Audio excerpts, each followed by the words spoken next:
Hello, my name is Pat Allen, and I am an interviewer for the Library of Congress for the Veterans History Project. And today, September the 11th, 2019, which happens to be the 18th anniversary of that unfortunate episode in New York City on 9/11/2001, one of the biggest tragedies in our country's history, on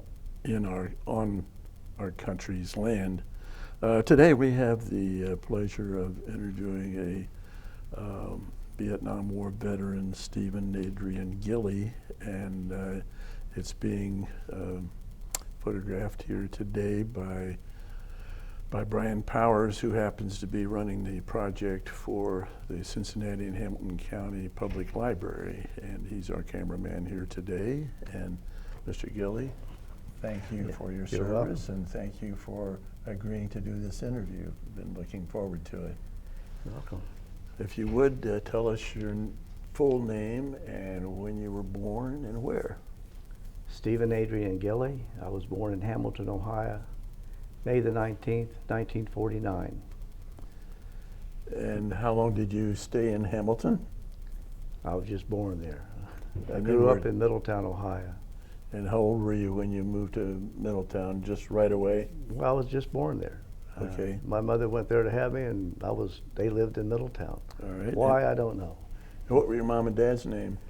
My father was William Adrian Gillie, and he was born, I think, in October 11th of 23. My mother is Eleanor Adams Gillie, and she was born in April 27. My mother's still living. And when did your father pass away? My dad passed away, he was 67 in 1992. Did you have any brothers and sisters?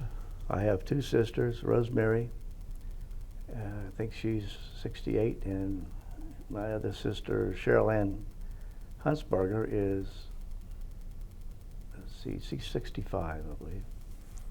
Do you have any recollection of when your mom and dad got married and where? Let's see.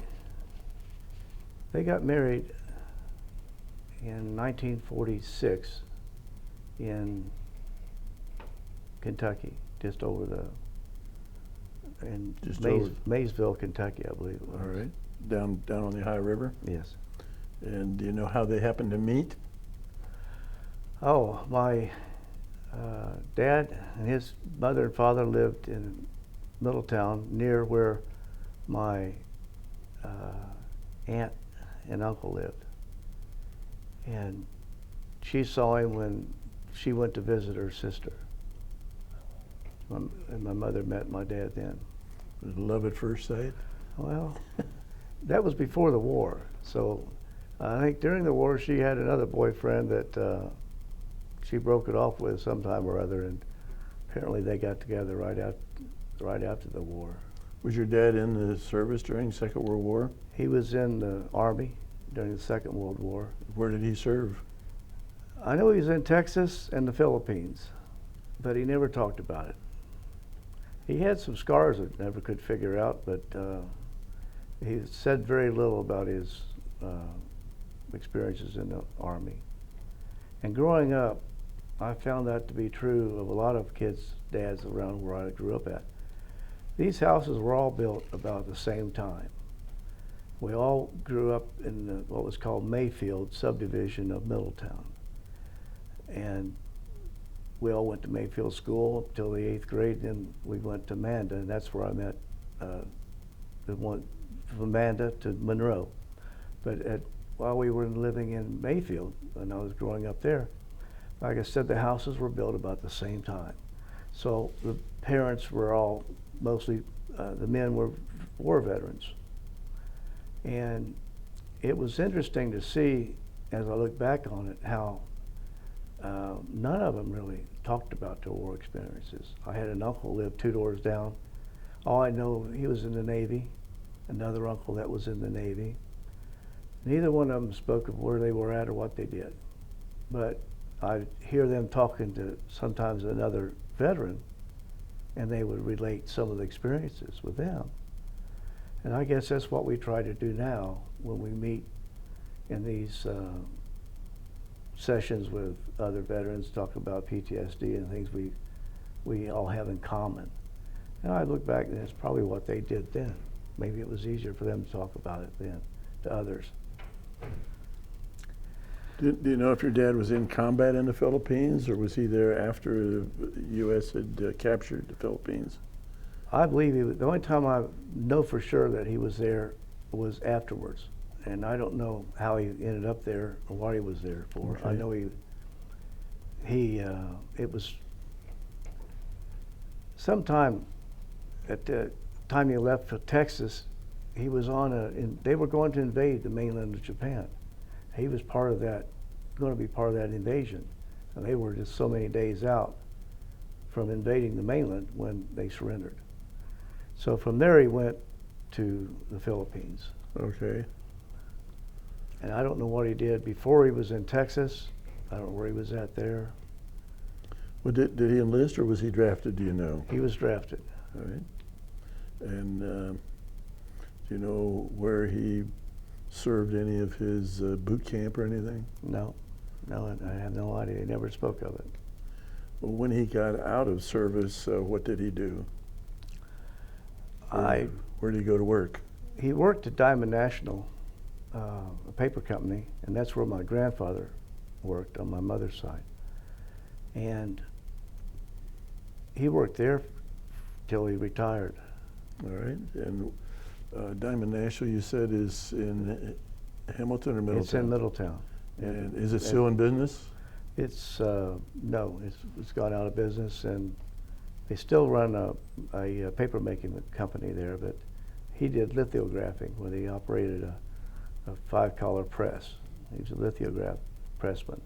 I worked in that department before I went into the service. So your grandfather worked there, your dad worked there, and you worked there. And I had Did you several have uncles or cousins. brothers that worked there? I had a lot of cousins that worked there. So yeah, I just like, you know, everybody. Now when I came out of the service, I had known that I knew I had a job there when I got out. When I went to work there, they didn't want to give me my seniority back. I had worked there, went to Miami University for a while, came back to work there, and they didn't consider me a full-time employee because the second time I came back, I'd only worked there about 3 months, and I enlisted in the Air Force. I didn't want to get drafted because I always had this fear of, if I went into the Army, they all told me that I was small, that I'd make a perfect tunnel rat. I had no idea what a tunnel rat was at the time until I found out, and I didn't want no part of that, to go in these tunnels in Vietnam. So I enlisted in the Air Force, and they assigned me to be an aircraft mechanic. I took some schooling, and that when I started to say about going back to work,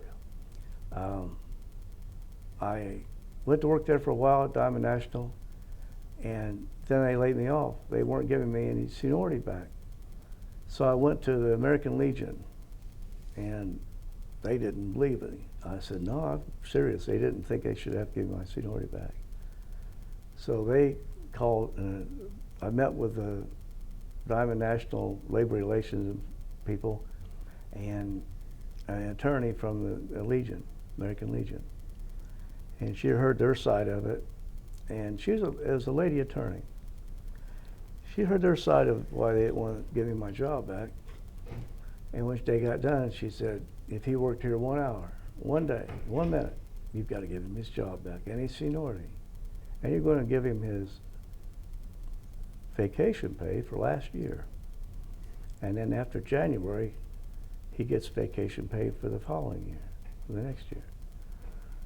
So they said, well, we don't think so. And she said, if you don't, we'll have the plant locked. So he looked at me and he said, what shift do you want to start on? So I worked there for a while, and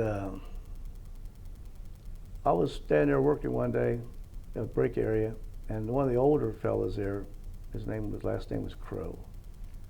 He looked at me and he said, "Kid, if you knew what I know about this place, you'd go out, hit that door at lunchtime and never look back." So I did get another job and at a cabinet company for a while. At the same time, I applied to take the test to be a firefighter. At that time, they give you 10 points extra for being a veteran. I don't believe they do that anymore, but at the time, it helped me get on the fire department. And the department being a kind of a semi-military organization where you have different ranks and procedures on following orders and so on. I just fell in line with that, with the department. I loved the job. It was a great job. I stayed there until 1998, and I retired. Was that the Middletown Fire Department? Yeah, that's the Middletown Fire Department. I was an apparatus operator, and I was EMT, ran on the emergency squad. And then on my days off, I would do odd jobs, anything to make extra money. So it was a good job. It was interesting. It's never the same thing every day. Well, let's go back to earlier. When did you enlist in the Air Force? I enlisted in a delayed enlistment in 1972. No, sorry, in 1968. And I got out in July of 72. All right, and you had graduated from high school in what year? 67, from Monroe High School. So you had 5 years after high school, and you went sometime to Miami University, you went sometime to Sinclair University up in Dayton? I went to Sinclair while I was on the fire department, taking fire suppression technology course that the city paid for. It was interesting. So how long did you go to Miami University? I only went to Miami University for a year. What did you study? At the time, I wanted to be a sociology or social studies teacher. So I was just taking English, speech, and whatever. Basic courses? Basic courses, yeah. Well, did your mother work outside the home? No, she didn't. All right. What precipitated you wanting to be a teacher? I had a social studies teacher I really liked in high school. And I thought, this is pretty, you get to teach what you enjoy. I enjoy history. And you get to teach what you enjoy. It couldn't be easier than that. All And he right. was just an easygoing kind of guy, and I just thought, that would be a good job. Now, after I got out of the service and on the fire department, I ran into him one time. I said, I just got on the fire department, and I said, I just got this job because I thought I'd work for a while and then go back to college, and I wanted to teach. He said, I've been teaching for, I think he said 30 years. He said, I got kids graduating this year that start to work at Armco Steel and make more than I do as a starting employee. He said, if I was you and you liked the job, I'd stay there. So I kind of took his advice. I stayed on the department, and I'm glad I did. What did your mom and dad think about you joining the military? I didn't get much advice on one way or the other. I didn't have anyone to say I shouldn't. My dad just said, do what you want to do. Did he try to steer you into the Army where he had been? Not at all. He never had any input whether I should go into the Air Force, Army, or Marines or anything. I had a cousin who was in the Air Force, David Stubbs, and he was in for 4 years. My brother-in-law, Kenneth Kaiser, was in the Air Force for 8 years, and he was still in when I went in. And from what I could find out, it was living conditions were better in the Air Force. The Air Force was created long after the Army, so their bases were newer, and it made sense. And it was for a longer period of time, but when you're 19 years old, 4 years don't sound like nothing. You know, oh, I can do 4 years instead of my head, you know. Well, I could have gone in, and if I'd known, I would probably have gone to the Air National Guard or the reserves. I didn't know nothing about none of that. No one ever explained how that worked. I just knew that my cousin went and joined the service, and several people I knew had, so I did that too, rather than be drafted. When did you find out about the tunnel rats? After you got into the Air Force? No, that was before. That was one of the things I learned about when I went to join the Air Force. The recruiter was telling me about, you know, if you don't join with us, you know, you could end up, you know, being like as 5'7", 120 pounds. You'd probably end up being a tunnel rat for the Army, going down them little tunnels in Vietnam and searching for those Viet Cong. You know, tunnels, I don't want no part of that. Mm-hmm. In fact, by mistake, I went to the wrong recruiting office. I went to the the Marine recruiter. And he didn't want to let me get away. He said, you know, you want to fly airplanes? We got airplanes. He said, you want to be on a boat? We got boats. He was about, I believe, I'd never forget him. He was about 5'5" and about 4 foot wide. He had a whole chest full of ribbons and everything. He looked like a little bulldog, you know. And I said, well, let me get back to you. I found the other recruiter was just down the hallway. They were in competition. So you almost got in the wrong place. Oh, yeah. Okay, well, after you you enlisted, where did you enlist? Was it in Cincinnati or Middletown? They had picked us all up in Hamilton and took us on a bus down to Cincinnati. All right. And from there we went to Laughlin Air Force, or I think it was Laughlin or Shepherd Air Force Base in Texas. Lackland? Laughlin. In Texas? Yes. Then I went to. And how long were you there? Oh, it seemed like forever. Basic training was like 6 or 8 weeks, but they didn't count holidays and weekends. And I enlisted in like July 4th, so that didn't even count. And being in Texas, in basic training is not the best place to be in July. So it seemed like it went on forever, but it was only like 6 or 8 weeks. Well, give us a little flavor of what you did in basic training down there in Texas, in the Air Force. Probably about the same as the others. We fall out in the morning, go to breakfast. You do calisthenics. You run about a mile. In the beginning, you had to go get your shots. You had to get your uniforms. You get your bedding, all that, and it all seemed like it was continuous. For the first night, I in my barracks, in my bunk, it seemed like no sooner than I closed my eyes and they were calling for us to get up again and go again. And every minute of every hour until like 7 o'clock at night was covered. Now, if you weren't marching and you get back after supper, you had to clean the barracks, and your little area had to be perfect because it was Had to be spotless? Spotless. You know, even like folding your bed, that had to be taught. You know, that recruiter taught you, or not recruiter, but drill instructor taught you how to fold your bedding, how to make your bed, and how to fold your clothes. Everything is done in a certain way. And I guess looking back on it, that was to see if you could follow instructions, because you may be folding a parachute someday. If you couldn't fold your clothes, you're not going to be able to fold a parachute. So what were the ramifications if you didn't fold your clothes and your bedding right?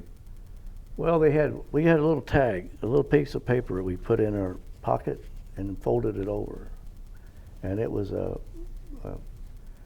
airman's reprimand. We called them a gig. And if you did something wrong, they'd come on, they'd pull that out, and they'd fill it out. And the one time I got one gig, and that was for having in my foot locker, I had my mailing box with, you know, for letters too close to, I believe it was where my briefs were folded, my underwear was folded. You know, they everything had to be just perfect. So when they did this inspection, your locker was open? You know, they did an open locker inspection about once a week. You had no personal items. You know, if you did, you had to keep them in that little letter box. Whatever was in the letter box was personal. So if you had a personal pen or a picture of your girlfriend or whatever it was in there, that was okay. But it had to be in the right position. It had to be so far back from the corners. So after your boot camp there at Lackland, where did you go? Did you have leave after your boot camp? No, went straight to tech school. Where was that? Shepherd Air Base. Where was that? Texas. How long were you at Shepherd? I think I was there for about 6 months. Now you're at tech school. What explain to whoever might be looking at this video years down the road what tech school consisted of? Well, they start out with basics about. I was in the mechanical field. They had mechanical, electrical, general, and administrative fields, and I scored higher in mechanical and electrical than I did anything else. So in the beginning, when I first got to Shepherd, they had all the ones that scored higher in those fields in a room similar to this, where they had showed you a movie, had a screen up, and it was trying to get people to volunteer to be a munitions weapons specialist. What they wanted these people to do was to dig up bombs that went in and didn't explode. This is serious. So I'm sitting there looking around these other guys, and they're watching this movie, and they're telling us, well, I said, you guys are nuts. You know, if you don't go have to do this. So he said, if you have any questions, come back and see the lieutenant down the hallway. So I went down there and I told him, I said, I'm not cut out for being no weapons and munitions specialist. I said, I don't even like fireworks. I said, nothing. I don't want nothing to do with it. Anything that goes boom, I don't need. He said, okay, go back to your barracks. So then they assigned me to be in aircraft maintenance. So that was not my first choice. I think when I first enlisted, my first choice was loadmaster, which you weigh the weights and the cargo and your capacities for the airplane, and you get to fly on flight status. That's a good job if you're not married. You know, don't have to worry about coming back at the end of the day. You might be gone for a week or so, and you get paid a little bit more. So that was my first choice. My second choice was corrosion control on aircraft, which was painting and repairing fuselage with, if they got dented or a piece was cracked, you fix it and repair it. And I'd done a lot with that when I was a kid working on antique cars, you know, spray painting and filling in and pop riveting. That seemed like an easy job. And I knew that, you know, like my brother-in-law was in that, and on his time off, he could paint a car or something, make some extra money. Sounded like a good deal, but I did not want to be a weapons and munitions specialist. So how long, you say 6 months there at Shepherd? About 6 months. And then where? Then I was sent to England Air Force Base in Louisiana. And there I was on a flight line working on C-47s. Now when you say working on C-47, what did you do with them? On the flight line, we had a crew chief, and I was one of two others. One on that plane was one of others, 1, 2, and a crew chief. He was responsible for getting the inspections done and checking aircraft when it came back from making a flight. And anything that needed to be repaired, we repaired it. Anything that was written up, we had to take care of it. And I thought, you know, I liked that. because you only had to work when the plane came back. You got the plane ready to fly again, and you were off. That was not bad. Out of a week's time, how many hours would you spend on the flight line then? Well, probably not more than 40. But the only bad thing about the job was it was dirty, greasy. You know, these old engines, the aircraft was built in the 40s, and we're still trying to keep them flying. This is 1969, and it's just like having an old car. Something's going to break on it all the time. You know, you're always fixing one thing, and then something else breaks. That's the way they were with those old planes. Now, C-47, that's a military designation for the aircraft. What was the commercial or public designation of that kind of a plane? It was a DC-3 made by Douglas aircraft. In fact, there's still some of them in the air. They're still in service in different places. I can remember when I first went down to Middletown where I work, there was a fella out at Cook Field. Is that the name of the field? Hook Field. The fella had a fleet of DC-3s or 4s that he flew. He made transports with them. Yeah. And what were the planes that you were working on? What were they transporting? They weren't flying. They were transporting at England Air Force Base. We were part of a training group. It started out like, I think we had maybe 14 or 15 planes. They would take men and train them to parachute out, and they would also train with in conjunction with Polk Air. I think it's Polk Air Force Base, or no, Polk Army Base in Louisiana. The Army base. We would work with them, training them to be paratroopers. So you were carrying people instead of carrying cargo in those planes. Right. Now there was occasionally they would take a plane and drop leaflets out. You know, all of this was in training to go to Vietnam. Okay. So after you completed your tour of duty there, where did you go after England? Well, you know, I had leave in between here and there, but then from there I went to Herbert. You had leave between what? Well, between Shepherd Air Force Base and going to England, I had 30-day leave. Okay, you come back home? I came back home, and then I went to Louisiana.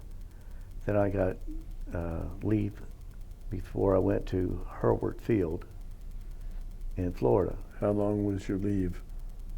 I think it was 4 weeks, a month, yeah. And you came back to home? You get a month's leave every year. So I came back home, and then I went down to Hurlburt Field. And where was that in Florida? It's in the Panhandle. Okay, over towards Pensacola? Near Pensacola, actually Fort Walton Beach. Hurlburt Field and Eglin Air Base was where they trained like the Navy, SEALs, and the Air Force had their the Green Berets trained there, and diving, and the aircraft that we worked on I was trained on at Hurlburt Field were little one-engine fighters to prepare me to go to Vietnam. One engine being prop planes or Prop jet planes. engines? Prop planes. Yeah. What brand of planes I think were they were T-28s. But they told us when we got there that, you know, you have to go through this training, but there's not any at the air bases in Vietnam. This is typical government. And he was right. When I got to Vietnam, I was sent to Pleiku Air Base.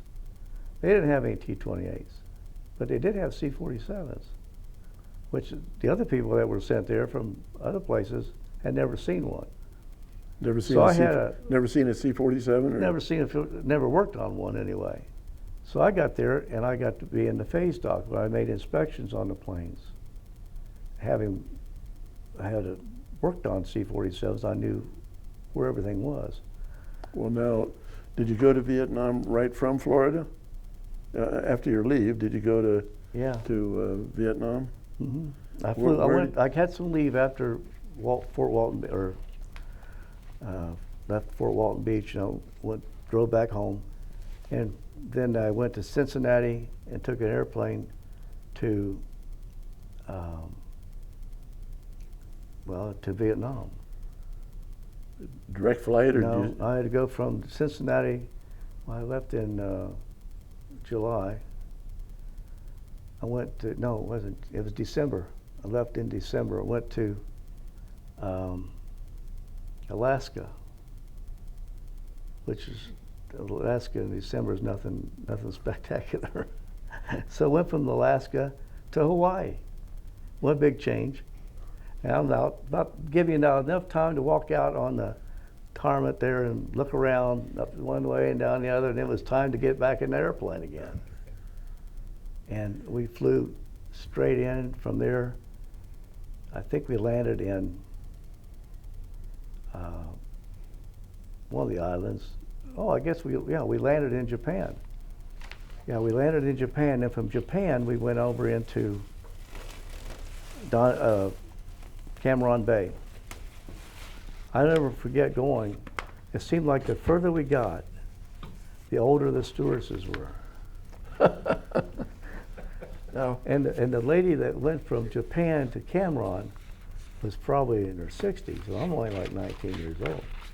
And I found out later that they got paid more for that flight. So. Where on this map did you fly into? Where's Cameron Bay? Down the south. Oh,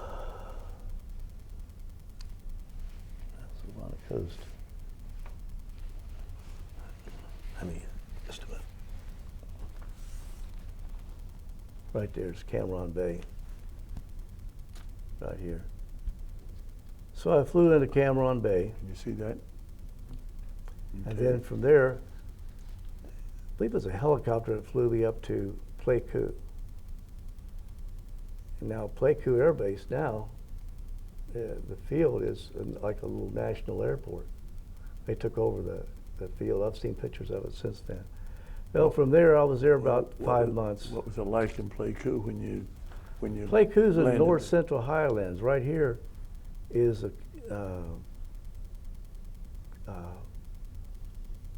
Cambodian border. So there's not but maybe a few. I could see the mountaintop and the border from Pleiku. And then from Pleiku, I was sent to Da Nang up here on the coast. All right. So when you're at Pleiku, was that in a hot area at the time you got there? Well, as far as military action, Right. oh yeah, Pleiku was right. It was one of the big targets. You know, we had Chi-Com radio on our C-47 radio interceptors. They listened for Chi-Com radios and would try to pinpoint where the Vietnamese were. Then we had, being C-47s, there was some gunships there. And but around us was a lot of Army bases. Camp Holloway was one of them. And it was just on the outside of Pleiku City. But like Da Nang, we're protected. Their mission out there, the Army and Marines, is to protect that Air Force base, which is good if you're in the Air Force. And so, like Da Nang, for 5 miles out, you can just about believe there's no one going to be able to come across that perimeter. But they can send rockets in, and this is like play coup. We've had rocket attacks, and every chance they could get a rocket in there, they did. Well, tell me a little bit about these rocket attacks. Were they daytime, nighttime? They could come anytime. I mean, it didn't make any rhyme or reason to me why they would send rockets in the middle of the afternoon or 1 o'clock in the morning. Someone showed me once that what they used to send the rockets was they would put a little container out, like about the size of a matchbox even, with a battery hooked up to it and probes down into it. So when it rained and water would come up in there and can make contact, the rocket would go off. So they'd have 2 or 3 of these rockets set up, and they'd be long gone before they'd go off. And usually you got 4 or 5 at most. And they were destructive. They were powerful. Did you have any close calls yourself at play coup? At play coup, the one that got closest to me was within probably 50 feet of where I was at. It hit just outside of barracks, and it's just chaos. You know, I heard a whistle, a high-pitched whistle, and then explosion, and you could still, there's cinders and pieces of asphalt coming down because it hit next to the road, and there's sand and gravel and all this. We were trying to get into a bunkered, which was just sandbags piled on top of each other, and just enough room in there for long seats on both sides. And then top of it was metal with sandbags on top of that. If it took a direct hit, it would probably kill everybody in it. It was helpful, but it didn't prevent too much. I was hurt going into that. There were so many, it's only about 18-inch wide opening. And we just get in there and sit down. Well, going in, I fell. People were climbing over me to get inside. And somehow I injured my back, and it bothered me to this day with that back injury. And then that same attack, they blew up several airplanes on the runway. Now, what kind, were those jet planes or were those your C-47s? They were C-47s. I think they blew up 2, and they landed right in the revetment where they were between like 10 to 12 foot high walls to protect them. They took a direct hit. So, you know, you could have all this protection around you, but when those things come, they don't always come where you think they would. Well, when those planes would take a direct hit like that, were there any parts of those planes you could salvage to repair other C-47s? They were just total loss. They were a total loss. They were just pieces. I mean, small pieces, and of course they're full of navigation fuel, 115, 145, and the explosion, a fireball, just engulfs you. It wouldn't be nothing. Even glass melted. You know, it just nothing left of it. Well, who took care of repairing the damage to the ground area, the asphalt, and where they had the craters from the rockets? Who took care of repairing that? The only ones I ever saw him work on the roadway was Vietnamese workers. Did they have roadway equipment? There was roadway equipment there. Same thing with when you take a rocket attack on the runway, leaves a big crater. Those guys have that thing patched and back in service within an hour or two. Seemed like it was just they were that efficient. Get that runway opened up. Well, what kind of a structure did you live in there in Pleiku? You live in a bunker? Did you live in a barracks or what? They were barracks. They were open at the top, and at the bottom there was about this, maybe a foot And then it's just for ventilation. For air circulation? Yeah, and from the screen wire around the top part, which is a lot better than what the Army had. They just had tents and. So how many men would in the typical barracks there at Pleiku? Oh, I'd say there's 2 men to probably, each floor would have probably 60 men. And were you on bunks or single beds? On bunks. Would you have top or bottom? I don't even remember. I think I had the bottom of that one. For some reason, I was on probably the last ones that came in, because the first bunch from Pleiku were there to kind of rehab those barracks. They went in and painted and cleaned and got it ready for the rest of the men that came in. It was pretty nice, but of course, it wasn't like the kind you would have in the States. They were somewhat primitive. We did have running water sometimes we didn't. Sometimes the toilets worked, sometimes they didn't. So it was not bad for where we were. Did you have any Vietnamese working in your barracks, cleaning or doing anything? Well, everybody had what they called a mama-san to take care of your clothes and so on. Now, when I was at Pleiku, we had odds and evens days. I worked on odds or evens, and on the even or odd days I was off. So I think I worked the odd days, off the even days. What are you gonna do when you're in Vietnam and you got nothing to do all day? So I got me a part-time job, and I worked at the officers' open mess. So I started out there showing movies. I knew how to run a projector. So we'd get movies, and I got to watch a movie.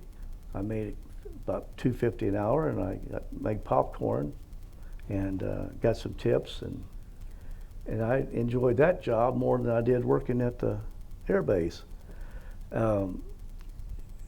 The job started out like maybe 2 hours a day or in the evening. Well, then I got to start being a busboy. So I was in the mess hall. In the mess hall. So that was a little bit earlier. You know, that was about like 4 o'clock. I'd start there, and then I'd start showing movies like at 7:30 or 8 till about 9 or 10. So you had 3 jobs. You had Yeah. the Air Force job on one day, but on your days off, you Days had 2 off, more. I was at the officers' open mess. So then I started. They put me in charge of weighing the bottles of liquor. So every bottle had to be weighed. Though they didn't care how much time it took, because they only, you know, the officers' open mess wasn't there to make money. They were just there to provide a service.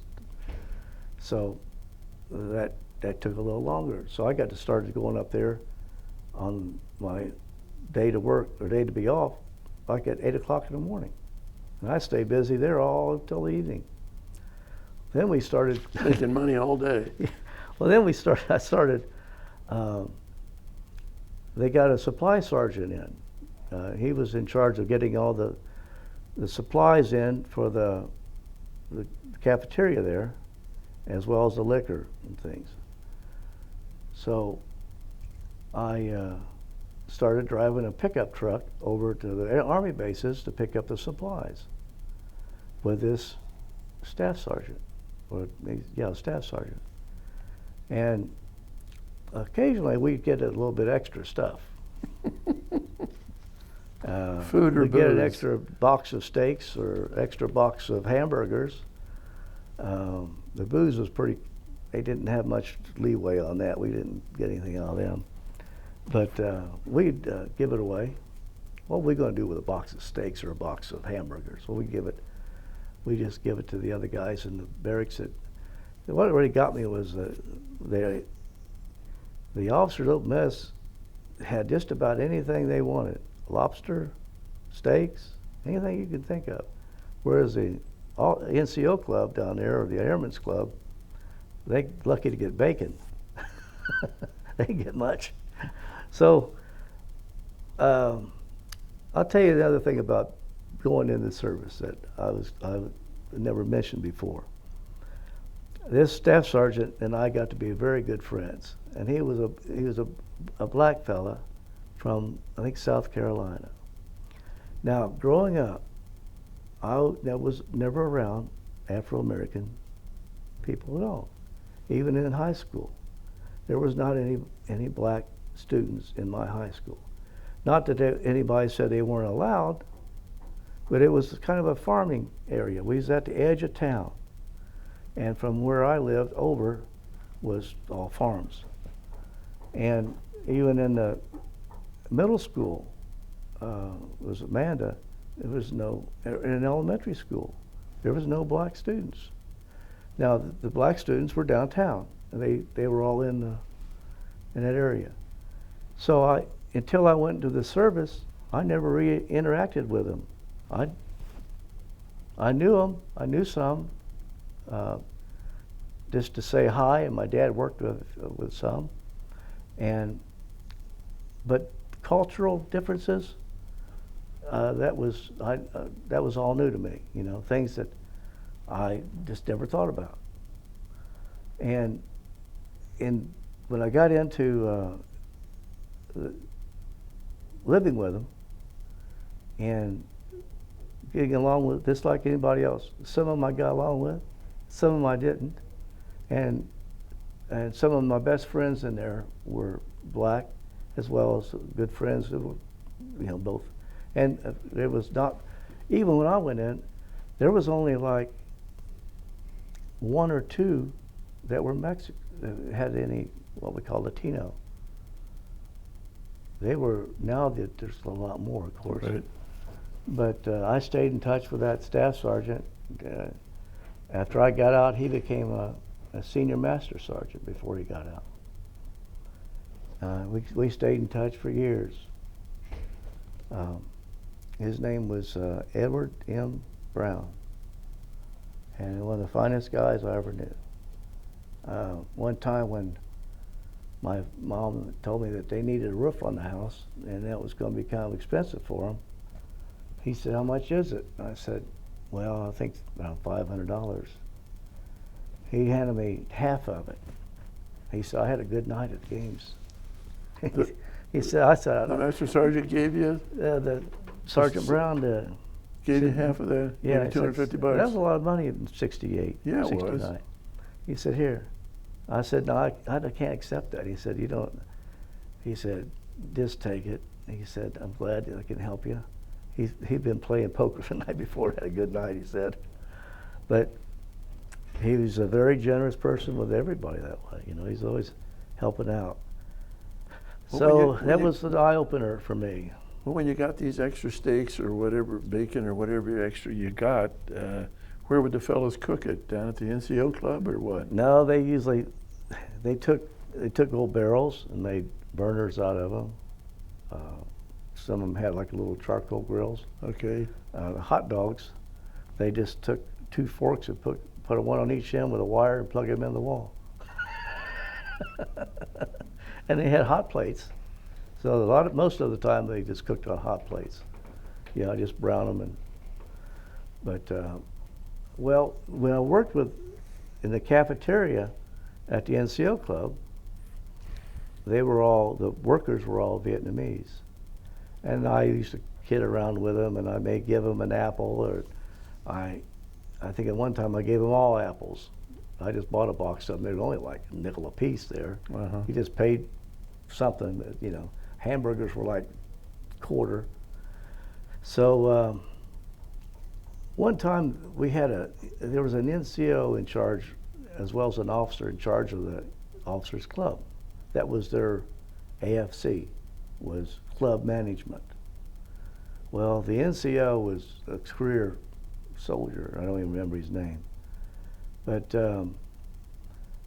he didn't like the fact that I used to kid around with one of the young girls in the office. Now, we never so much as kissed or anything, but he knew that we both flirted with each other. He didn't like it. So one day he fired me. He said, "Oh, you're not needed anymore," just like that. So I thought, all right, and I didn't have long to go probably. I was going to get transferred within a few months. And Now, this is still play cool? This is play cool. Well, I'm laying in my barrack bunk one day on my day off, and Sergeant Brown came to me. He said, "Hey, you got to come back to work." I said, "Nah, I don't want to go back up there." He said, "That I don't want to get along with that sergeant that's in charge of it." He said, "No," he said, "you don't understand." He said, "After they fired you and the employees found out about it, none of them came to work." They had a sit-down strike, huh? Yeah, that made me feel pretty good that they thought that much of him. And we couldn't even hardly speak the same language, you know. Yeah. But and now they didn't come to work next day, and somebody let them know that they wouldn't be back for a while unless I got my job back.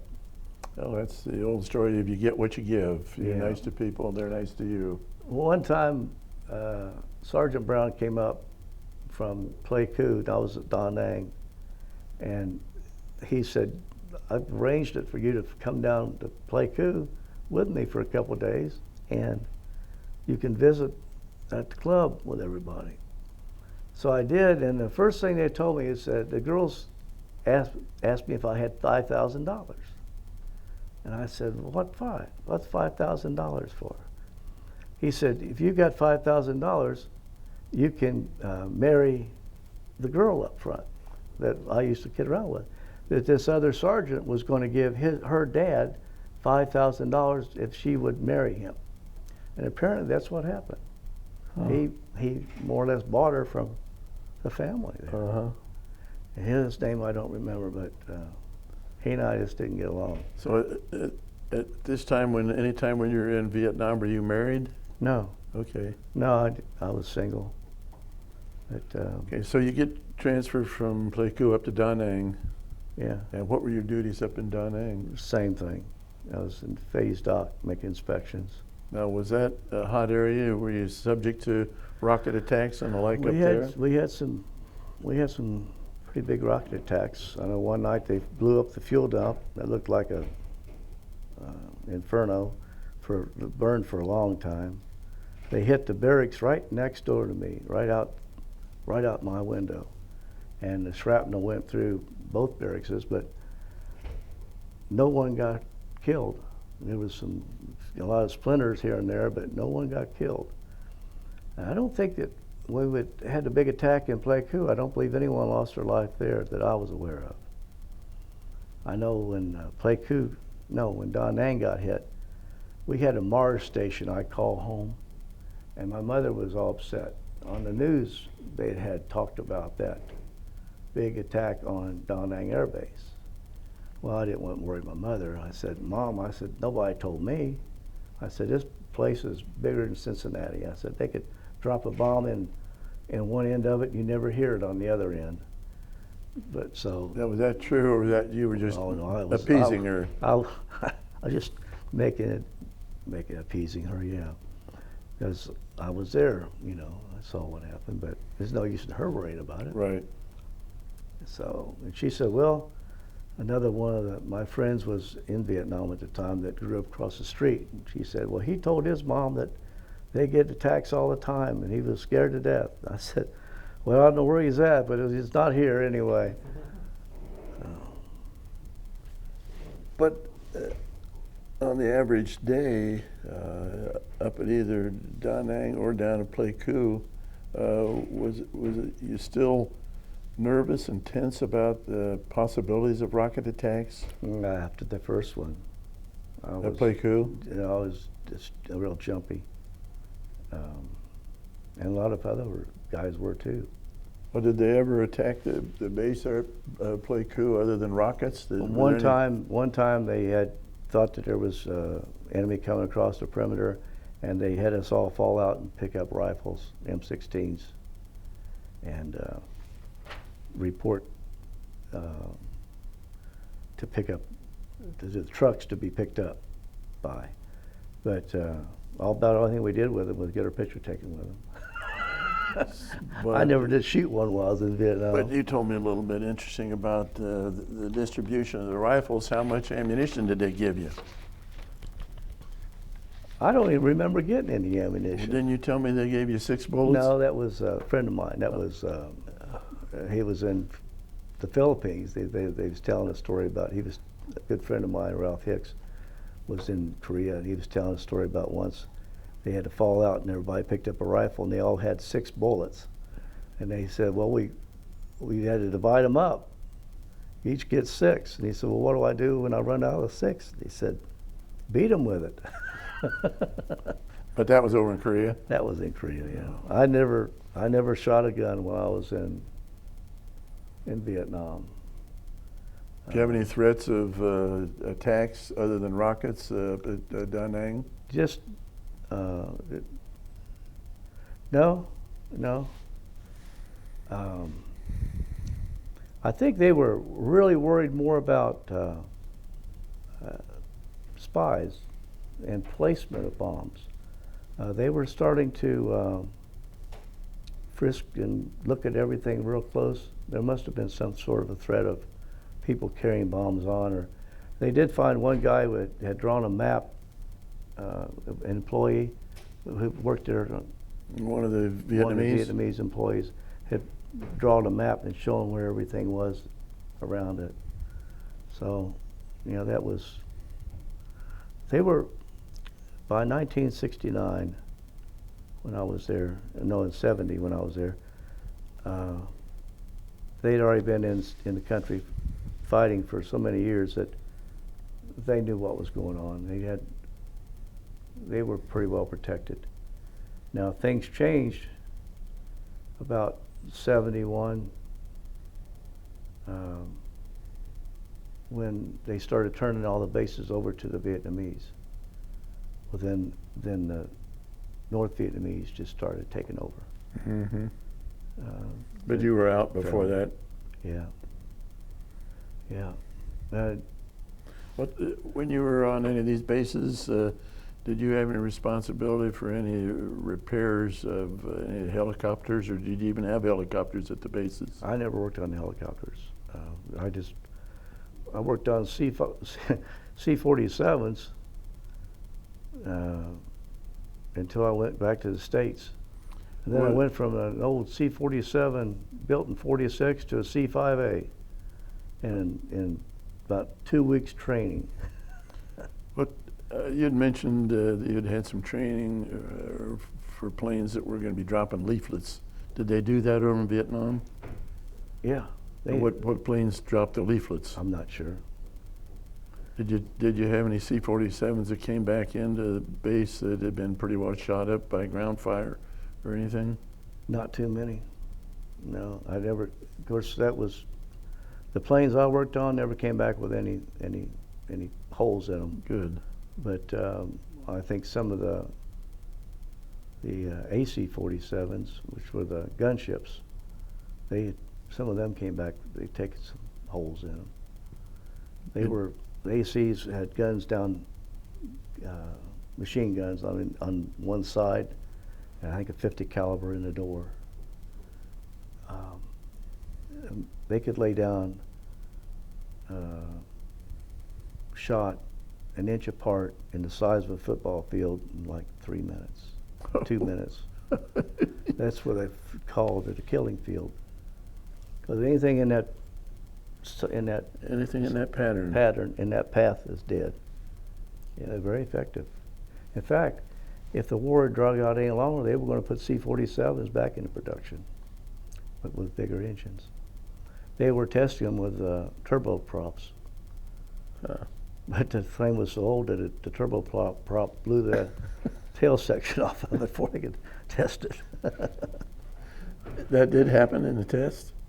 No, that happened in the test in California. The test, yeah. Yeah, they would, run them up, and it was breaking the tail sections on them with too much power.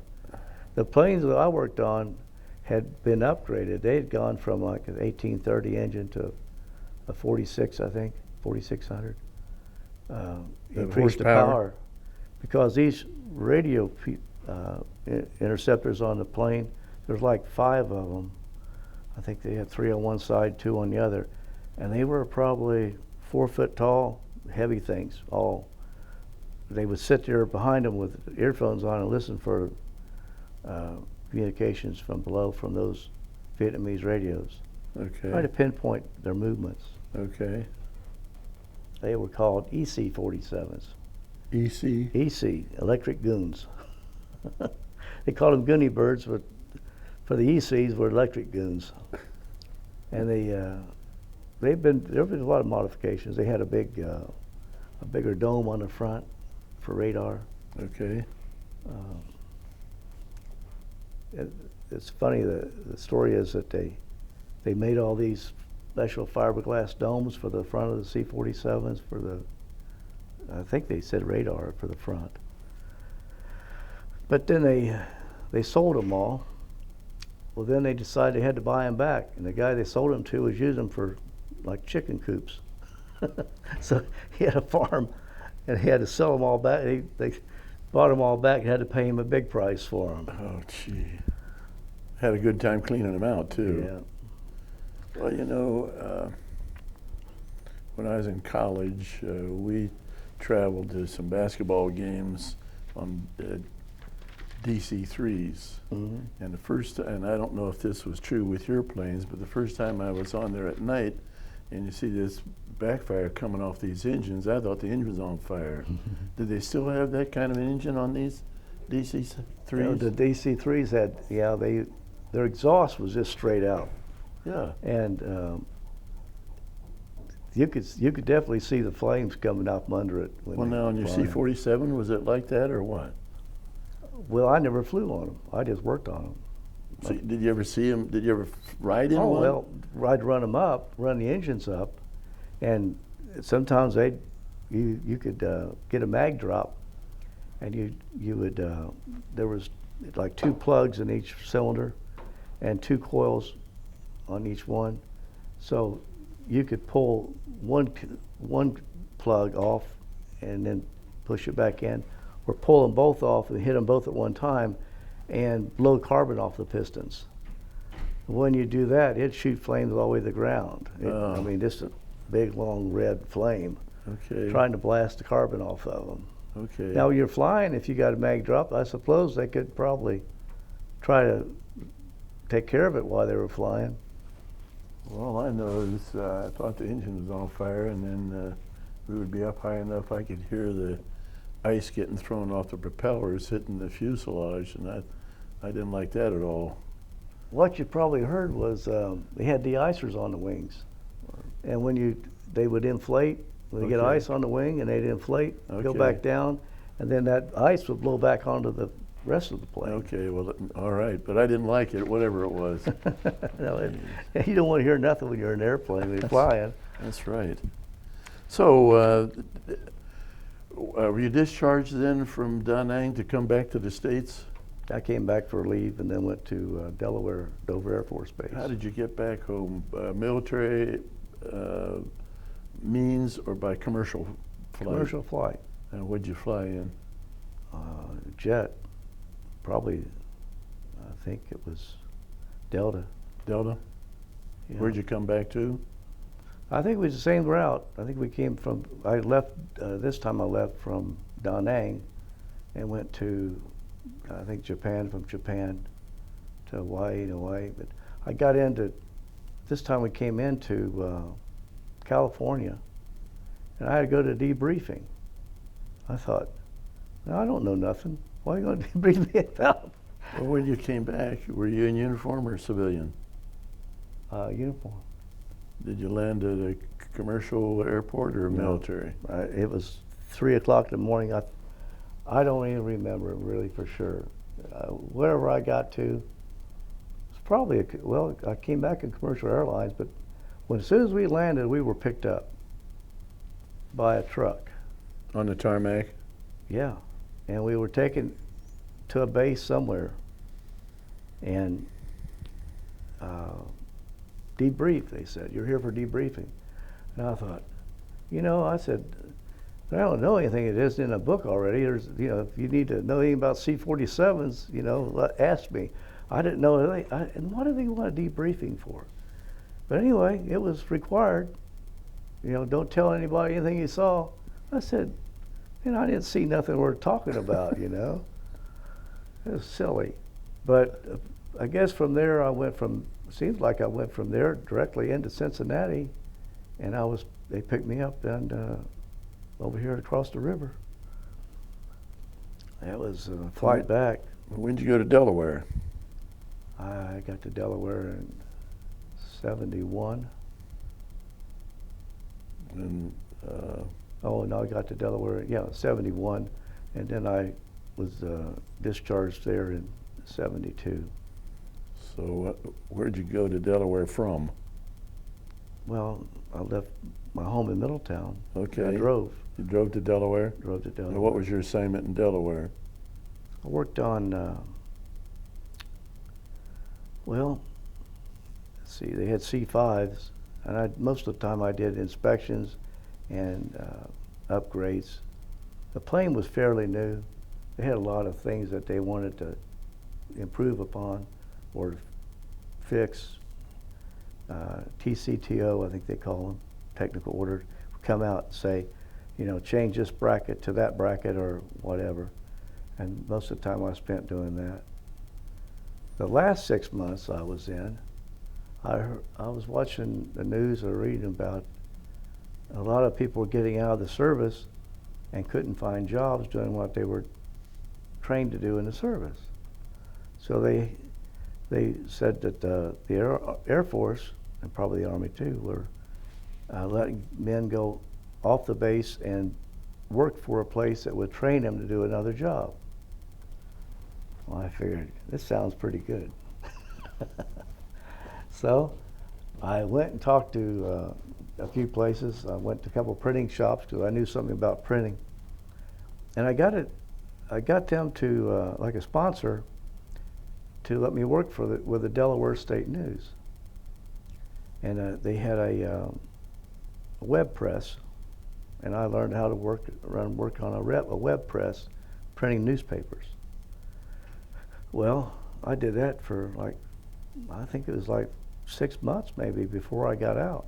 All I did was get up in the morning, go to the Delaware State News, we get the paper out early, and I'd go home. Well, I had to write to the unemployment office in my hometown and ask them if they had any openings for jet aircraft mechanics. They didn't have any, see. So I got that letter back and I took it into my squadron commander and told him that's what my plan was. Of course, they wanted you to re-enlist. Well, I told them I didn't have any intentions of re-enlisting. I had family at home. I had a job. I wanted to go to work, and I had a house there I wanted to fix up, so on. So they said, well, they didn't want to let me do it, but the one sergeant said, well, the president's for it. He just had this. That's where I saw it. He was telling they was going to train men to keep from discharging people and had no place to go to work. We're going to let them go out and get trained so they could find a job in the public sector. So I learned how to work a web press and a Spartan camera that does reductions and enlargements for ads, and how to make the plates and how to crop the film. Learned all that stuff. So I get back home, and it's a union shop. You just can't walk in and go to work. You got to go through the union. Well, I went back to Diamond National and got my job back. It wasn't what I really wanted. I liked working on the newspaper, but there wasn't any openings. And with the kind of equipment they had, the people that were working on them were younger. It was new equipment. They'd just gotten the same camera there. In fact, I went in and showed them how to make some changes to it and make the camera work better at the Middletown Journal. But there again, they didn't need anybody. No. It only takes 2 guys. So, but the Delaware State News offered me a job, making more than I was going to go back to work for in Middletown, Ohio. Uh-huh. And So why didn't you take that? I had family at home. What kind of family did you have at home? Well, I had my mother, father, and sisters, and aunts and uncles. And So you're not married yet at that time? No. I don't think I asked you. We asked about your brothers, if you had brothers and sisters. You have children? I've been married 3 times. My first wife passed away, but before she passed, we were married about 20 years. Before she passed away, we found out, we only married a few years, that she couldn't have children. So we adopted 2 boys through private adoptions. And she passed away in 1996. She was only 40. So I was still in the fire department. What'd she die from? She had a cerebral hemorrhage. Oh. She actually had 2. She survived the first one, and then had another one. But she had Turner syndrome, which one of the things that does is causes malformations of blood vessels in the brain. So apparently she had some that were weakened. By the first one? Yeah. So where'd you meet her?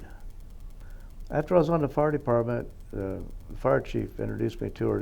She lived across the street from him. And we started dating and married. And that was in '75. So you had children with her?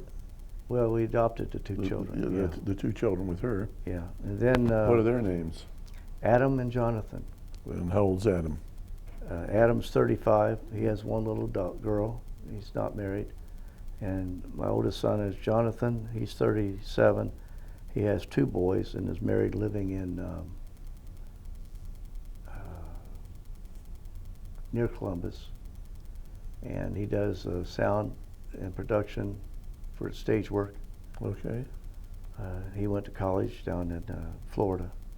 And he's got 2 children? 2 sons, 2 little boys. And what are their first names?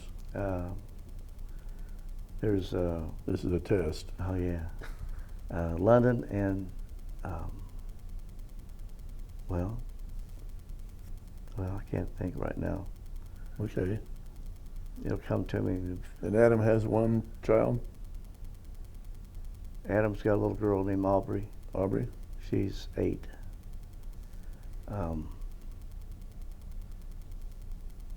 Then I married in 1998. I met a girl at church, and we got married about a year later. She had 2 girls from her previous marriage. We all moved into my house, and the girls had the upstairs bedrooms. The boys were downstairs, and we were married about 12 years, 11 or 12 years. Mm-hmm. And then that the girls were grown, she wanted to go back and live with her in Canada, where she was from. Oh. So she left, and we got divorced, and she moved back with her parents. She wanted to go home. Yeah. How did you meet her? Since she was from Canada, how did you meet her? She was a family physician. Her first husband and her were doctors in Middletown. Oh. Her first husband was from India. Okay. And she had 2 beautiful daughters, who I haven't seen since the divorce, so I haven't heard from her. So now, the best part of my 4 years service, undoubtedly, was the time that I spent in Louisiana, because that's where I met my 3rd wife in 1969. And Okay. after I got divorced this last time, I looked her up, and her husband had passed away about 5 or 8 years before. Well, how'd you find her? Did you know her married name? No, I didn't.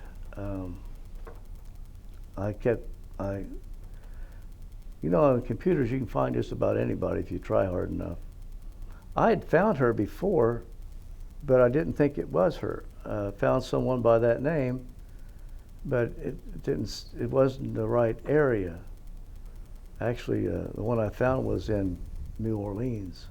Same name, and it's an odd spelling. Her name is Sharian, S-H-A-R-I-A-N, Sharian Lynn. And I always remember that because my middle name is Adrian. It's similar. So anyway, we dated until I left to go to Fort Walton Beach training. And we had a spat about something. I don't know what it was. And I didn't have the time. I was leaving. I thought, well, you know, she doesn't want to wait for somebody. You know, I didn't know what Vietnam had in store. You know, only thing we saw was war dead. You know, how many enemy and how many Americans died. I didn't know what I was getting into. So I thought, well, yeah, I'll find her when I get back. So I looked for her, tried to find her when I got back. I couldn't find anybody that knew her. I did, when I got to Delaware, I did call, she was a telephone operator. I did call the switchboard where she worked, and they told me that she was in a serious relationship with somebody else. Like she was going to get married. Well, actually I found out after talking to her all those years later was that she had a boyfriend, and that was probably the boyfriend's sister that I talked to.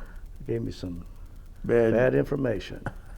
So I didn't look her up until, I guess, 2014. And But you found her on a computer? well, I found her sister. And her sister's married to, I knew where her sister's husband was stationed. He was in the Air Force also. He was in my barracks. I introduced him to her sister, and they got married. So, and before that, the sister was dating a friend of mine, well, from Middletown, Ohio. I introduced her to him first. Well, then he left and went to Georgia. And then she started dating another guy in my barracks. So anyway, I remembered the name that I thought that he had stayed in the Air Force because he had intended to make a career out of it. And his name was Robert Kennedy, which is not hard to forget. Mm. And he I found where he had been and then I knew where he was from. He was from Biloxi, or near Biloxi, Mississippi, and he was stationed in Georgia for a while. So I found him in Mississippi, and I called, got a number and called, and I talked to my wife's sister, and she didn't want to give me any information. But then I found her son. And her son told me. Your wife's son? My wife's nephew. Okay. Oh, okay. You found her sister's son. Yeah. Okay. Yeah. And he told me everything. Yeah, he told me that her husband passed away, and she's living by herself and retired, and she was working for the Louisiana Tourist Commission in Oberlin, Louisiana. So I looked her up, and How did you looked her up? Did you call her on the phone? I called her on the phone, and I talked to her on the phone, back and forth for a few months, and then she told me that I got the feeling that I liked antique cars, custom cars, so on, that she did too. She was telling me about how she had this Firebird and loved it, and she was going to go to see her sister in Biloxi, and that they were having a big car show there, and I should come down and visit her there. That kind of put us on neutral ground there, you know. That was a good idea. So I drove down and you drove what down? Well, this time I just drove my my old car down. Not an old car, but I had a late model car. I drove down, and we visited and went to the car show and everything. Well, then about a year later, I drove my I had a 36 Plymouth. I just got it running, and I drove it down and picked her up and drove it to Mississippi to the car show, and then drove it back again.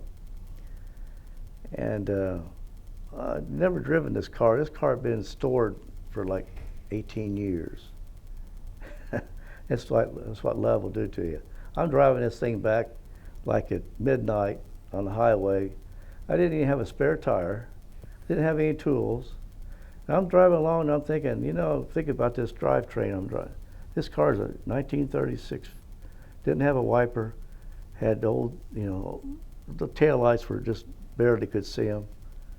And I got to thinking, that radiator is a 1936 Dodge radiator, and with a V8 engine behind it, it could just blow any time. Here I'm out there in the middle of nowhere, driving this old car. But I made it down there and back, and we still have that car. Yeah, good. So after you retired from what, Diamond? No, I retired from the fire department. Oh, fire department, that's right. You retired from the fire department. What have you been doing in your retirement besides working with your old cars? That's about it. I went in and, I did have a job where I was working with a car lot. I was buying cars for them at the auctions. In Middletown? Yeah. And we were part owners of the one lot at one time. Okay. And basically, after I remarried, my job was taking care of kids, and my wife worked. Okay. What'd she work? She was a physician at the time. My second wife. Oh, that one. Okay. Yeah. But now, in the last 10, 15 years. I've only been married 4 years. Well, the last 10 or 15 5 years before that, I was single. And did you work then? No, I just played with those old cars and tinkered around. And prior to that, I was taking care of kids, yeah. And I was kind of a stay-at-home dad for those years, the 10 years. Now let's do a plug for where I met you. Where did I meet you? There's an outreach for veterans in Middletown. I meet every Thursday. I met Pat there. What's the name of it? Veterans. Veterans Command. Yeah. Yeah. It's not just for Vietnam veterans. They will help you. Their big thing is helping people get compensation for their injuries, or get more compensation as you get worse. And they kind of look in on you when you're not doing good. They'll send you some cards or visit you when you're in the hospital. They may even show up if you got something wrong with the house. There's a couple of guys that may stop by and fix a roof or whatever. And we know that there's people there that want to help, even though they can't. And sometimes they just maybe take an extra collection up to help somebody out. We've usually taken out a collection, and as you go in, you can put whatever you want to do in a can. And it's at a church on Rufus Street in Middletown, at the end of Rufus off Oxford State Road. They meet every Thursday at 2 p.m. We kind of keep the veterans up on current legislation concerning veterans. One time I did have a problem with a examination I had to undergo in Dayton, and the examiner only spent she spent 7 minutes with me. My wife was watching her watch because we were running late. She had another appointment.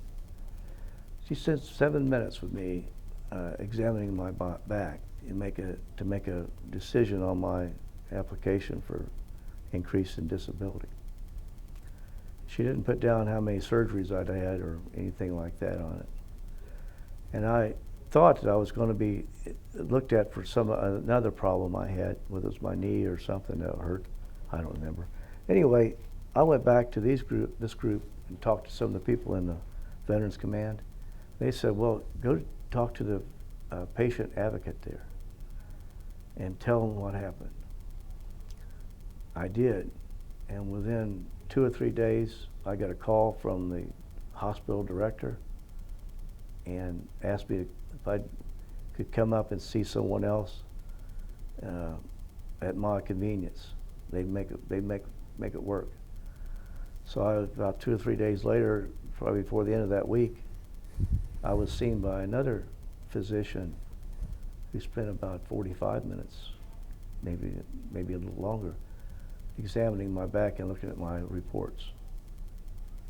Now, I didn't even know what the first one had to say, but the fact was that she could only spend that much time with me, partly because she was running late, and she had to see 2 other people before she saw me. I was scheduled for like 9:45. One was like at 8 or 9. Anyway, I tried to call her back to talk to her about it, like at 1:30 in the afternoon. She had already left for the day. Found out that she was working there by contract. She got paid for the number of people she saw. She saw 5 people that day. That was all she had to see. So, like I said, if you have a problem with the VA today, there is people like that. I didn't know it, and that's how the Veterans Command helped me get in touch with the right people, and hopefully she's spending more time with people now. Yeah. Well, thank you. It's been very interesting. Brian will have some questions for you. I was kind of curious. I mean, obviously you were like mechanical, and I was wondering, you were saying you kind of did that even before you got into the service. I mean, how did you get introduced to like working on old cars and things like that? My father was not one who was into sports. His passion became mine, working on antique cars. Anything that was mechanical, we did. And lawnmowers or tractors or whatever. And I didn't do any sports. All I did was help him work on cars. So we worked on, I think in '59, we got the first Model A Ford that we had in the family. And from then on, it's kind of like I used to say it's like a passion, but it's more like a curse. You never get over it. You kind of pass it down the line. So now I've got 2 Model A's and 2 old cars. My kids like them, they enjoy them, but they don't have time for them today. They're working, and it's kind of an expensive hobby to get into today.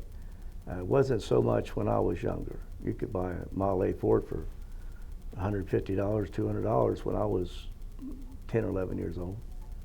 And my dad would sell parts and buy parts and work on cars and repair them and help other people do that. And in the clubs we had, Model A clubs back in the 50s. Probably the most restored car in the world. And today it's a lot of camaraderie in these clubs. We go on tours and so on. But watching him and working on houses, I used to work on my days off. When I was growing up, I lived right next door to my grandparents. And my uncle lived behind him, and my other uncle lived on the corner. And if something broke, they didn't call repairmen. I didn't know what an electrician or a plumber was growing up. They fixed it.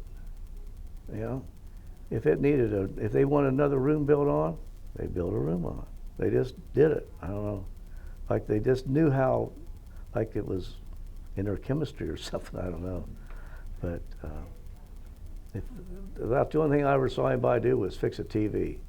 I was amazed watching a TV repairman come in and go through all that big box of tubes, But Grandpa, they had built that house there, bought that house there. It was a 4-room cottage. And when he passed away, it was 14 rooms. He never got one building permit. My sister bought the house, and she went down to have a kitchen rehabbed, and they had to check the house out. It was still on the records as a 4-room cottage. So when you went into the Air Force, did you feel pretty sure you were going to be like a mechanic kind of thing? Is that what when you went to the recruiter, did you say that's what you wanted to do, or it just sort of, how did you become? I didn't. Do you think it was just a test that you took? You tested? The test was, you know, like I said, it was mechanical. Get different areas: mechanical, electrical, administrative. What else? But I scored highest in electrical and mechanical.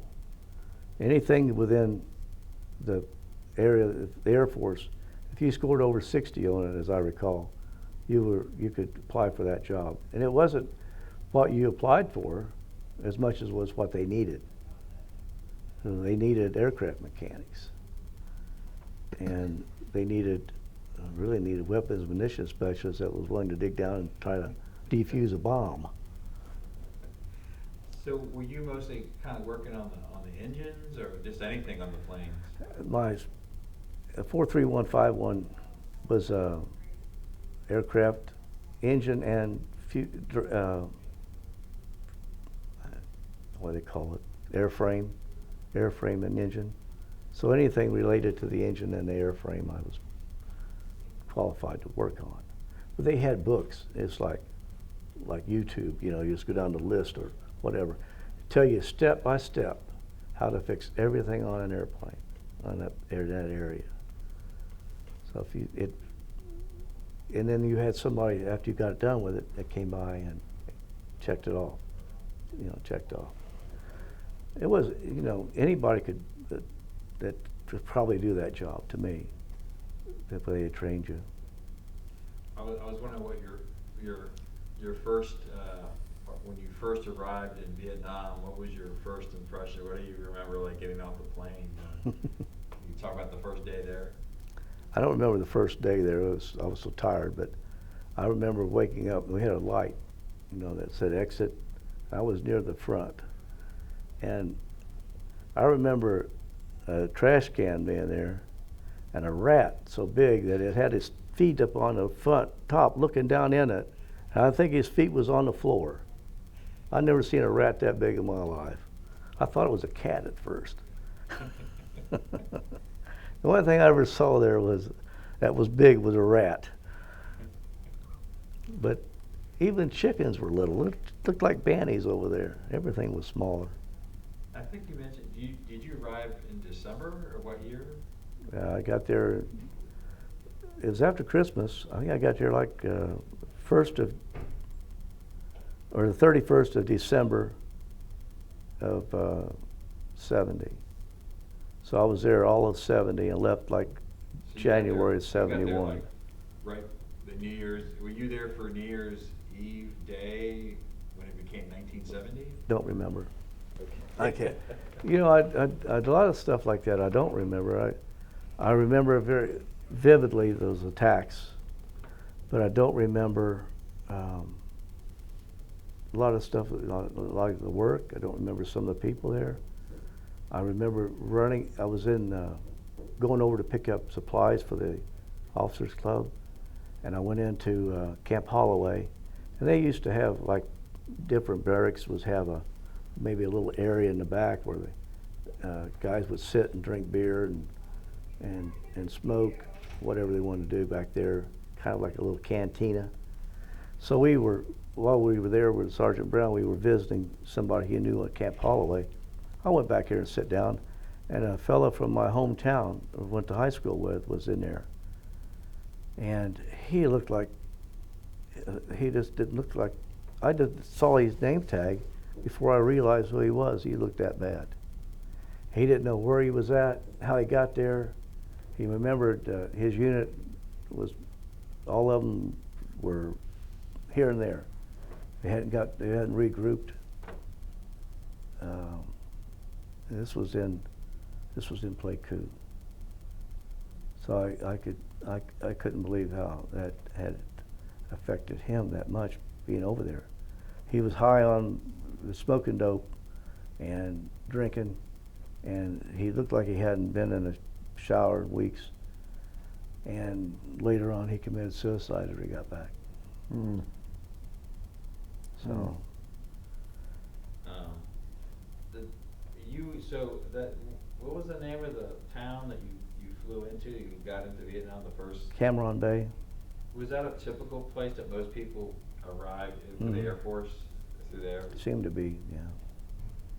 And, so how did you got by helicopter to Peiku? Yeah. And so that had an airstrip and everything? Hmm. I mean, I don't know if you know much about the history, but I guess did the Air Force create, built that whole infrastructure? The Air Force built that airfield? Yeah. Oh, yeah. Yeah. It's in the north central highlands. Actually, it's a pretty place, you know, as far as it goes. But now today, I still have somebody on there on eBay, not eBay, but Facebook in Pleiku that I see pictures of what the town, and they got little shops and, you know, things going on. So so there was a town you could go into, I mean, did you go into the actual town? I used to drive right through Pleiku City with the truck from the Officers Open Mess. One time I went through there, and we went pick up supplies at I think it was Camp Holloway. Going back through, the clutch pedal broke. The rod to the clutch lever broke off, so I didn't have the clutch. I couldn't shift? I couldn't shift. But I knew enough about it that I could rev up the engine and put it in and out of gear, and then I could put it into, if I had to stop, I could put it up in neutral, and then when I stopped, I just put it back in gear and hit the starter, and the starter would just get it going, you know, and keep it going. It's an old Dodge truck. And I made it back to the base, but I knew good and well if that truck stopped in the middle of that town, they would have swarmed it. We didn't have a pistol or a shotgun or nothing. Yeah. So would they warn you about going into town or anything? Would they have procedures that you had to do or anything? We weren't allowed in the base, from the base into town at all. Okay. But because I had reason to go through the town, I didn't want to stop. Prior to my being in Pleiku Air Base, they were allowed to go in. They said that somebody was killed and strung up out there. And that's why they put the base off limits. And when I drove through, I didn't see any Army or Air Force men or nothing. It was all Vietnamese. And there was a Catholic orphanage there. And I always I'd like to have stopped and at least to see it, you know. But I never took the chance of getting there. I always thought we had sometimes extra box or something. I'd take it, throw it in there, but we were always afraid that, you know, we were being watched when we went through town. You could tell that. Did you have to worry about snipers when you were on that air base? Were there any? No, the only time I thought we may have been close enough to be shot by a sniper was when I was out on the perimeter. We had to put sandbags back up when they deteriorated. Well, you're out on the perimeter, you could, you know, you could be shot, but nobody ever. And so what kind of planes were you working there? I know you mentioned, but I can't remember. They were C-47s. Okay. So when you were working on those, were they in hangars? Like, what was your? Where I worked in the phase dock was a hangar. It had a cover over it, and then they had revetments on down where the planes they back them into it, and they were high galvanized or corrugated metal filled with sandbags all around it, up probably 12 feet, maybe 14 feet, surrounded them on three sides. And then the hangar was open more on both sides, so you could get lifts, jacks, so you could work on the planes, had more room. Would they give you more air too? I guess it would be hot. Well, it seemed like under that hangar, it was a little cooler. It wasn't. It was hot. Somebody told me when I was in training in Florida, he said it's the hottest, humid, nasty summers, and then there's a lot of rain, and then it's cold. He said, unless you've ever lived in the Miami Valley of Ohio, you couldn't imagine weather such as this. And so, was that where a lot of the warplanes, were they assigned there because they were C-47s? I wasn't. That was in another part. There we had 123s, and at Playku we had 123s, C-47s, and the C-47s. They had a couple of them. I don't know if they were assigned there permanently or not, but I remember seeing the AC-47s, gunships. The only helicopters I recall were on another area. Really, then there was a, I think they call it a dust-off pad, where the Medivac hospital was, just outside the Playku main gate. To the right was a hospital. And when I got hurt my back, all they did was they come and got me and took me up to like a little clinic there in the compound. Well, the next day, I was told to go to that Medivac hospital. They wanted to see somebody in charge of all that, the surgeons. He was mad because he got a report where the people that was injured there, and my name was on it, and I gave me a shot of Demerol or something for the pain, but they didn't even take an X-ray. He was trying to find out why they would give you a shot like that, put you out. They didn't know what was wrong with you. Well, I went through there. There had been an attack somewhere, and they had men laid on stainless steel operating tables. And I remember the Mama Sans were washing the blood away, and they had like 4 tables. They were bringing guys in, and I was walking right past the back of where they were operating at, going into this office. And after seeing that, I didn't want to even talk about what happened to me. I felt that was silly for me to even be there. So anyway, that was one thing I do remember about being over there. How long were you there before you went to Da Nang? In Playku, I think 5 months. I think 5 or 6, maybe 6 months.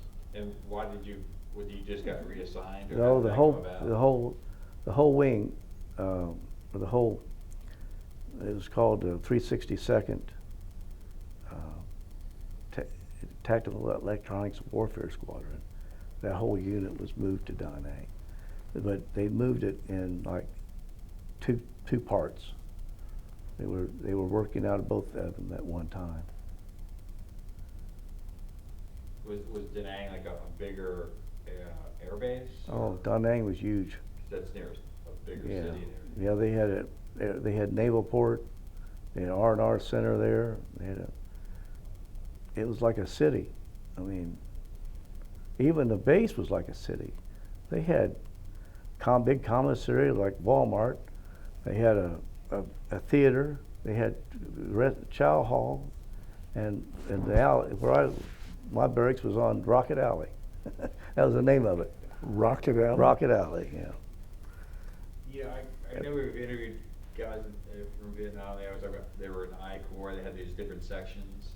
Was that an Army term, or did the Air Force say that too? Like, were you in I Corps? I Corps was the northern part. I was in when I was in Da Nang was probably part of what they called I Corps. But would the Air Force use that term, or is that Possibly. More an Army term?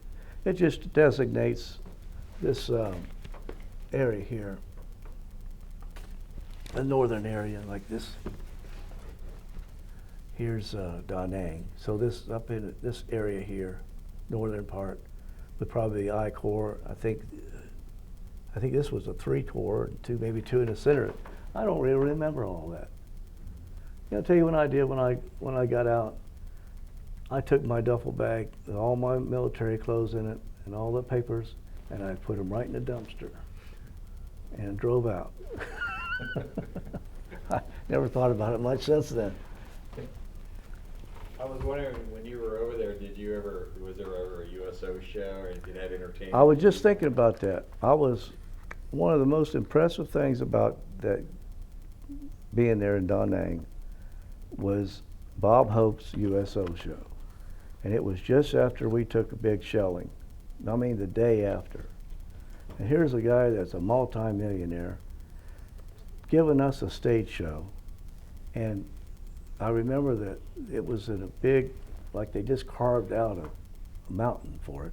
And people were like a stadium over at the Reds game. They're just like the top bunks, you know, the top rows, straight up.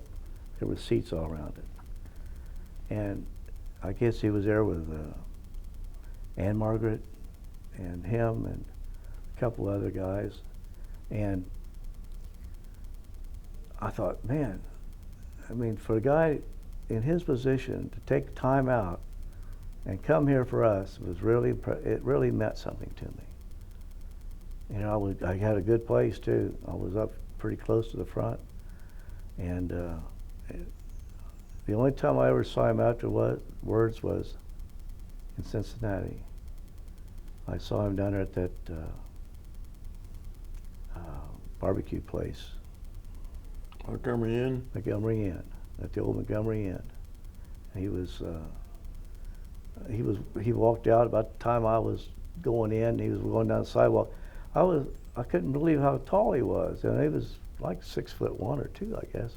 Of course, I'm short. Everybody looks kind of tall, but I tried to tell him just thanks for the, you know, like everybody does probably. You know, I thanks for the memories, you know, and for being there for us. But that meant a lot. It really did. I don't suppose you liked Ann Margaret at all.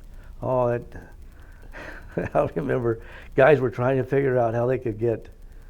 We had a rumor going around that there was a infrared film available. You could see right through their dresses, and everybody was trying to figure out where can we get this at. Like a bunch of young guys, you know. But it was really something to see, and just after being lobbed with rockets, here's a guy that just puts on a show like nothing ever happened there. I've read, I mean, he went over there many times, but I read one of the times they blew up where he was supposed to stay at. He was actually a target. They blew up the hotel he was going to stay at. He had got delayed, you know, and he made it into a joke during his routine. Yeah. Yeah, he's quite a guy. Did you ever have encounters with top brass people, any bigwig Air Force people? Not that they ever saw my name.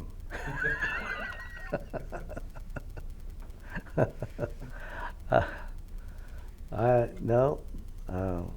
There was probably some that I kidded around with and everything when I was working the officers club, but there was, when you came in there was no rank, you know.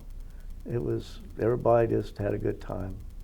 At the officers club, would they try to book bands and stuff, like American bands ever or anything? Well, no, not American bands. They were usually Korean, and that's one thing about that sergeant NCO of the club. He used his position to get sexual favors from the acts, and I found that out talking to some of them. He had his own room next to where the entertainers' rooms were, and he's the one that I guess contracted for the entertainment. So he had himself a little cat house there. He's a piece of work. But on the other hand, I don't know. Then we found out too, one of the other guys at the NCO club, they had an NCO in charge of that club. His name was Clyde something. He bought himself through PACAX. He bought himself a new car or two. Found out he had all the keys to all the slot machines on base. They caught up with him. There was a lot of that stuff went on. There was a lot of black marketing, and I guess as time went on, it got worse and worse. Were you still over there when Nixon announced they were expanding into Cambodia? Wasn't that in '70? I was there when they went from Pleiku into Cambodia, and I was there when we prayed. Those guys were all there, and it was like those guys. It was like a death march to them. They knew that was going to be not something everybody's going to come back from.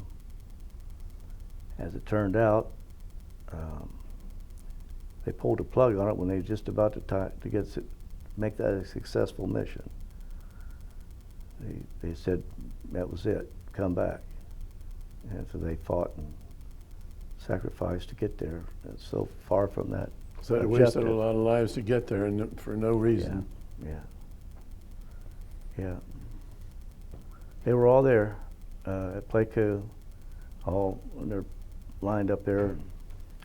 And while I was at Pleiku, I met the chaplain there. Happened to be a chaplain from England Air Force Base that had baptized me just before I left. And then when I got to Vietnam, I ran into him there, it's like he was watching over me somehow. But we had, I don't recall his name now, but yeah, that was a tough time for those boys, that's for sure. Did you ever see any other troops? Wasn't there they used Korean troops? I don't know if you ever saw anything like that in the Air Force. Yeah, I was over at in Da Nang. I was at what's called Freedom Hill, and come back on a truck, picked a ride up, and the guy who was there was from Australia, and he was a mercenary. He had a wire around his neck with earlobes on it, maybe 20 Vietnamese that he killed. He's telling me that he was there for so long and then went back for so long and come back. There's more of them than we probably knew about. Like you say, the Koreans and even today, we know there's contract killers there that the government owns and pays for. Well, when you went to Delaware, was that at Dover? No. Yeah. And wouldn't they send a lot of the All of boys them. back, the bodies would come through Dover? Did you see any of that when you were at Dover? Yeah. Saw that a lot. They all came through there. Yeah. One of the jobs, like we all had jobs, I worked at a hardware store when I was in Delaware part-time too. One of the jobs that was available was to help clean the bodies when they came back. And you had to do that? I didn't have to do it. They paid guys to do it. I don't think they could ever try to get away with forcing you to do it, but they would pay you probably. I know the civilians may have been there working too, I don't know. But I know that there was some of the airmen that worked there part-time to clean the bodies when they come in. And how long were you at that base? Seems like I was there about a year. Yeah. Cold. When you work on that flight line out there, that wind go right through you. Somebody told me, he said, if you ever apply for a base in the Air Force, don't ever ask for anything north of the Mason-Dixon line. Well, when you were in stateside, when you were in uniform, did anybody, civilians, young people, get in your face about being in the military or being in Vietnam? No. You never had encounters with that? No. I know a lot did. I think that's what they were starting to do when they picked us up in that truck after I got back to California. They took us away, and when I came back home, I changed clothes, just because, probably because I'd been wearing them for 2 days. I had a little civilian pants and shirt I wore back, but I don't recall anybody ever having anything to say about why I was there or I shouldn't have been there or anything like that. Well, when you became a fireman, were there many veterans in that group? All of us that came on with me were veterans. I think there's 4 I think came on with me, and 3 of them have been in Vietnam. I think only 1 of them hadn't been. I know some guys we talked to, they just sort of like put it behind, they kind of kept it low key. Did you guys do that too, or among yourselves, did you guys talk? I don't think I ever talked about. We had one fellow there that was really had bad PTSD. He had been a Marine and had 2 tours, and I knew him before he went to Vietnam, where he went in the Marines, and we called him Monk because he was so quiet, and he was never the same after he came back, and quick to anger. And when he first came on, it was to come in every so often with his knuckles cut up where he'd beat on somebody and said something to him wrong. But no, we didn't talk much about it. No. When did you start feeling comfortable about talking about when you were in Vietnam and your service? How long was there a time that you felt more open to talk about that? And I still don't like to talk about it, really. Yeah. Not so much what I didn't do much, but what I saw. Yeah. And think about what's still going on in there. The effects of Agent Orange, not only on myself and others, on the children, the grandchildren, and the whole country.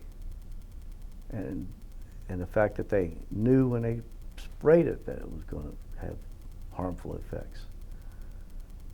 And all the people that voted to use it, and the judge who okayed the settlement, all of them were.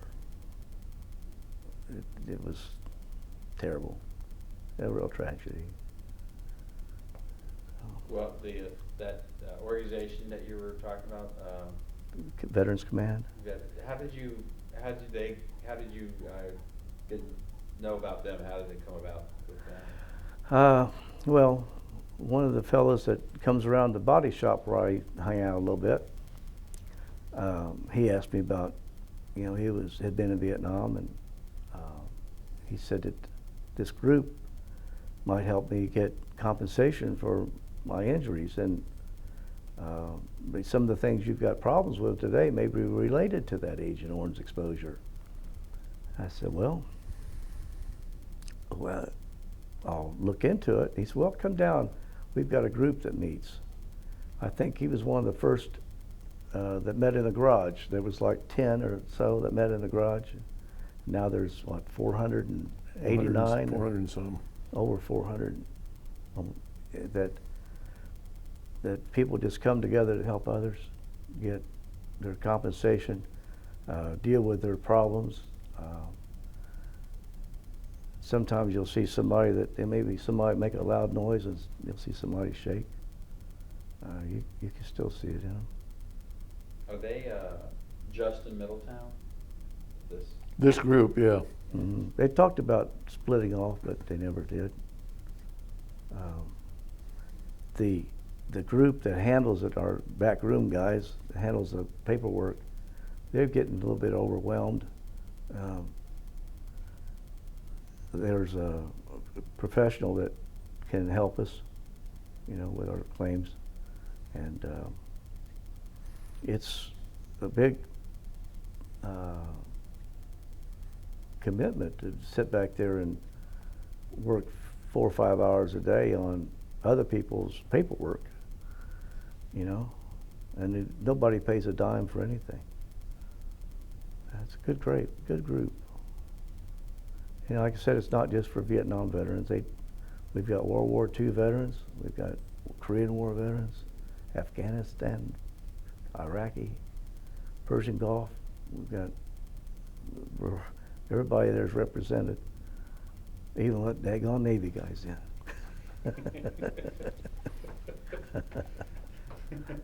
What have you ever kept in touch with anybody that when you were serving in the Air Force?